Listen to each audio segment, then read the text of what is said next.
Hi friends, welcome back to Pooja Harish YouTube channel. ಎಲ್ಲರೂ ಹೇಗಿದ್ದೀರಾ? ಚೆನ್ನಾಗಿದ್ದೀರಾ ಅಂತ ಭಾವಿಸ್ತೀನಿ. ಅದಕ್ಕೂ ಮುಂಚೆ ನನ್ನ ಚಾನಲ್ಗೆ ಯಾರು ಸಬ್ಸ್ಕ್ರೈಬ್ ಮಾಡಿಲ್ಲ, ಬೇಗ ಸಬ್ಸ್ಕ್ರೈಬ್ ಮಾಡಿ, ಲೈಕ್ ಮಾಡಿ, ಶೇರ್ ಮಾಡಿ, ಕಮೆಂಟ್ ಮಾಡಿ. ಇವತ್ತಿನ ರೆಸಿಪಿ ಬಂದು ಮಸಾಲ ವಡೆನ ಹೇಗೆ ಮಾಡೋದು ಅಂತ ಶೇರ್ ಮಾಡ್ತೀನಿ. ಕಡಲೆಬೇಳೆ ಮಸಾಲ ವಡೆ.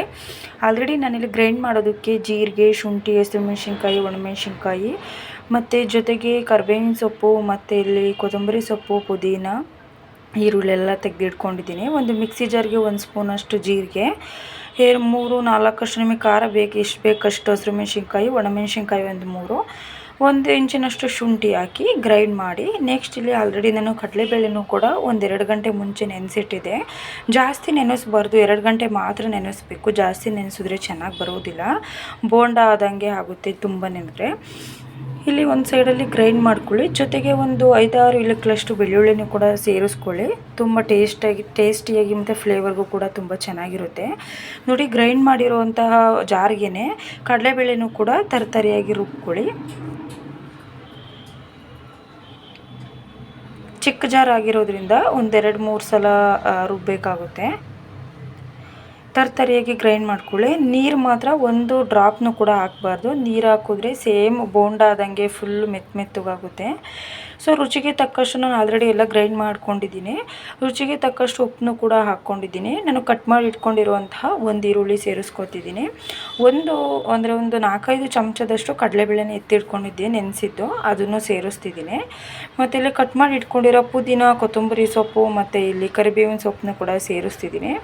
ಕರಿಬೇವಿನ ಸೊಪ್ಪನ್ನು ಸ್ವಲ್ಪ ಒಣಗಿರೋ ಥರ ಆಗಿತ್ತು, ಹಸಿದಿರಲಿಲ್ಲ, ಅದಕ್ಕೆ ಅದನ್ನೇ ಹಾಕಿದ್ದೆ. ನೀವು ಹಸಿದು ಹಾಕ್ಕೊಳ್ಳಿ, ತುಂಬ ಚೆನ್ನಾಗುತ್ತೆ. ಚಿಕ್ಕದಾಗಿ ಕಟ್ ಮಾಡಿಕೊಂಡು ಚೆನ್ನಾಗಿ ಎಲ್ಲ ಮಿಕ್ಸ್ ಆಗೋ ರೀತಿ ಕೈ ಆಡ್ಕೊಳ್ಳಿ. ಮಿದಿಬೇಕು ಚೆನ್ನಾಗಿ ಎಲ್ಲ ಒಂದೋ ರೀತಿ. ಒಂದು ಸೈಡಲ್ಲಿ ಚಿತ್ರಾನ್ನ ಮಾಡೋದಕ್ಕೆ ಅಂತ ನಾನು ರೆಡಿ ಮಾಡ್ಕೊತಿದ್ದೆ, ನಿಂಬೆಹಣ್ಣಿನ ಚಿತ್ರಾನ್ನನ. ನಾವು ಕಲಸಿ ಇಟ್ಟಿರೋದು ಸ್ವಲ್ಪ ನೆನ್ಕೊಳ್ಳಿ, ಸೈಡಲ್ಲಿ ಎತ್ತಿಡ್ಕೊಂಡು. ನೆಕ್ಸ್ಟ್ ಇಲ್ಲಿ ಕಡಲೆಬೇಳೆ, ಜೀರಿಗೆ, ಸಾಸಿವೆ ಮತ್ತು ಇಲ್ಲಿ ಕರಿಬೇವಿನ ಸೊಪ್ಪು ಎಲ್ಲ ಹಾಕಿ ಎಣ್ಣೆಯಲ್ಲಿ ಮಾಗ್ಸೋಣ. ಕಡಲೆ ಬೀಜನೂ ಕೂಡ ಹಾಕಿ ಚೆನ್ನಾಗಿ ಬ್ರೌನ್ ಕಲರ್ ಬರೋವರೆಗೂ ಚೆನ್ನಾಗಿ ಮಾಗಿಸಿ. ಇಲ್ಲಿ ಕಾಯೋದಕ್ಕೆ ಅಂತ, ವಡೆನ ಬಿಡೋದಕ್ಕೆ ಅಂತ ನಾನಿಲ್ಲಿ ಎಣ್ಣೆನೂ ಕೂಡ ಕಾಯೋದಕ್ಕೆ ಇಟ್ಟಿದ್ದೆ ಒಂದು ಬಾಣಲಿಗೆ. ಎಣ್ಣೆ ಕಾಯೋ ಅಷ್ಟರಲ್ಲಿ ಈರುಳ್ಳಿ, ಮೆಣಸಿನ್ಕಾಯಿ ಕಟ್ ಮಾಡಿ ಇಟ್ಕೊಂಡಿದ್ದೆ ಅಲ್ವಾ, ಅದನ್ನು ಕೂಡ ಹಾಕಿ ಚಿತ್ರಾನ್ನ ಮಾಗಿಸೋದಕ್ಕೆ ಅಂತ. ಈರುಳ್ಳಿನೂ ಕೂಡ ಮಾಗಿದ ನಂತರ ನಾನು ಇಲ್ಲಿ ಅರಿಶಿನ ಕೂಡ ಹಾಕಿ ಒಂದು 5-10 ನಿಮಿಷ ನಾನು ಹಾಗೇ ಬಿಡ್ತೀನಿ. ಲೋ ಫ್ಲೇಮಲ್ಲಿ ಇಟ್ಟು ಬೇಯ್ಕೊಳ್ಳಿ. ಇಲ್ಲಿ ನೆಕ್ಸ್ಟ್ ಇಲ್ಲಿ ನಾನು ಸೈಡಲ್ಲಿ ಎತ್ತಿಟ್ಕೊಂಡಿರುವಂಥ ವಡೆಗೆ ಅಂತ ಕಲಸಿಟ್ಟಿದ್ದೆ ಅಲ್ವಾ, ಅದನ್ನು ಕೂಡ ಉಪ್ಪು ಟೇಸ್ಟ್ ನೋಡಿಕೊಂಡು ನಿಮಗೆ ಎಷ್ಟು ಬೇಕು ಉಪ್ಪು ನೋಡಿ ಹಾಕ್ಕೊಳ್ಳಿ. ಚೆನ್ನಾಗಿ ಮಿಕ್ಸ್ ಮಾಡಿಕೊಂಡು ನೋಡಿ, ಎಣ್ಣೆ ಕಾದಿದೆ ಆಲ್ರೆಡಿ. ನೀಟಾಗಿ ಗಟ್ಟಿಯಾಗಿ ಸ್ವಲ್ಪ ಮಿದ್ದು ನೀಟಾಗಿ ಕೈಗೆ ಎಣ್ಣೆ ಹಚ್ಕೊಳೋದಿದ್ರೆ ಹಚ್ಕೊಳ್ಳಿ. ಕೆಲವರು ಈ ಎಣ್ಣೆ ಕವರೆಲ್ಲ ಬರುತ್ತಲ್ವ, ಅದ್ರ ಮೇಲೆಲ್ಲ ಈ ಥರ ಇದು ಮಾಡ್ತಾರೆ. ನಾನು ಬಟ್ ಕೈಲೇ ಮಾಡ್ತಿದ್ದೀನಿ. ಎಣ್ಣೆ ಹಚ್ಕೊಂಡು ಮಾಡಿದ್ರೆ ಚೆನ್ನಾಗಿ ಬರುತ್ತೆ. ನೋಡಿ, ಆಲ್ರೆಡಿ ಎಣ್ಣೆಗೂ ಕೂಡ ಬಿಡ್ತಿದ್ದೀನಿ ನಾನು. ತುಂಬ ಚೆನ್ನಾಗಿರುತ್ತೆ ಟೇಸ್ಟು. ನೀವು ಕೂಡ ಒಂದ್ಸಲ ಟ್ರೈ ಮಾಡಿ. ಮಸಾಲೆ ವಡೆ, ಕಡಲೆಬೇಳೆ ವಡೆ ಕೆಲವರು ಇದಕ್ಕೆ ಸಬ್ಸಿಗೆ ಸೊಪ್ಪನ್ನು ಕೂಡ ಸೇರಿಸ್ಕೊಳ್ಳಿ. ಇದ್ರೆ ಸೇರಿಸಿ, ಟೇಸ್ಟ್ ಚೆನ್ನಾಗಿರುತ್ತೆ. ಸ್ವಲ್ಪ ಸೇರಿಸಿದ್ರೆ ತುಂಬ ಚೆನ್ನಾಗಿರುತ್ತೆ.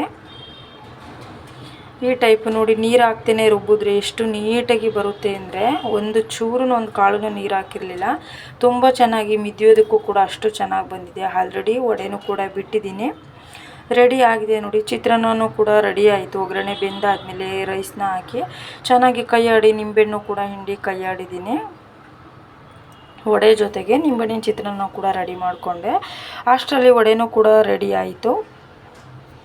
ನೋಡಿ, ತುಂಬ ಚೆನ್ನಾಗಿ ಬಂದಿದೆ ಗರಿಗರಿಯಾಗಿ. 2 ಅವರ್ ನೆನೆಸಿದ್ರೆ ಸಾಕು ಕಡಲೆಬೇಳೆನ, ತುಂಬ ನೆನೆಸಬಾರ್ದು. ನೆನೆಸಿದ್ರೂ ಚೆನ್ನಾಗಿ ಬರೋದಿಲ್ಲ. ನೋಡಿ, ನಾನು 2 ಅವರ್ ನೆನೆಸಿದ್ದೆ ಅಷ್ಟೇ. ನೀರಿನ ಅಂಶ ಎಲ್ಲ ತೆಗೆದುಬಿಟ್ಟು ಗ್ರೈಂಡ್ ಮಾಡ್ಕೊಂಡಿದ್ದೆ ಅಲ್ವ, ಎಷ್ಟು ನೀಟಾಗಿ ಬಂದಿದೆ ನೋಡಿ. ಅಷ್ಟರಲ್ಲಿ ವಡೆ, ಚಿತ್ರಾನ್ನೆಲ್ಲ ರೆಡಿ ಆಯಿತು. ಹೆಲ್ತಿ ಡ್ರಿಂಕ್ ಕುಡಿಯೋದಕ್ಕೆ ಅಂತ ಮಾಮೂಲಿ ಡೈಲಿ ಕುಡ್ದಾಗೆ ಬೀಟ್ರೋಟ್ ಐಸ್ ಕ್ಯೂಬ್ ಹಾಕ್ಕೊಂಡು ನೀರನ್ನು ಕೂಡ ರೆಡಿ ಮಾಡಿಕೊಂಡೆ. ನೀವು ಕೂಡ ಒಂದು ಸಲ ಈ ಥರ ವಡೆನ ಟ್ರೈ ಮಾಡಿ, ತುಂಬ ಚೆನ್ನಾಗಿರುತ್ತೆ. ಮಕ್ಕಳಿಗೂ ಕೂಡ ಇಷ್ಟ ಆಗುತ್ತೆ. ಈ ವಿಡಿಯೋನ ಕೊನೆವರೆಗೂ ನೋಡಿದ್ದಕ್ಕೆ ತುಂಬ ಧನ್ಯವಾದಗಳು ಫ್ರೆಂಡ್ಸ್. ಏನೇ ತಪ್ಪಿದ್ದಲ್ಲಿ ನನಗೆ ಕಮೆಂಟ್ ಬಾಕ್ಸಲ್ಲಿ ತಿಳಿಸ್ಕೊಡಿ. Thank you so much friends.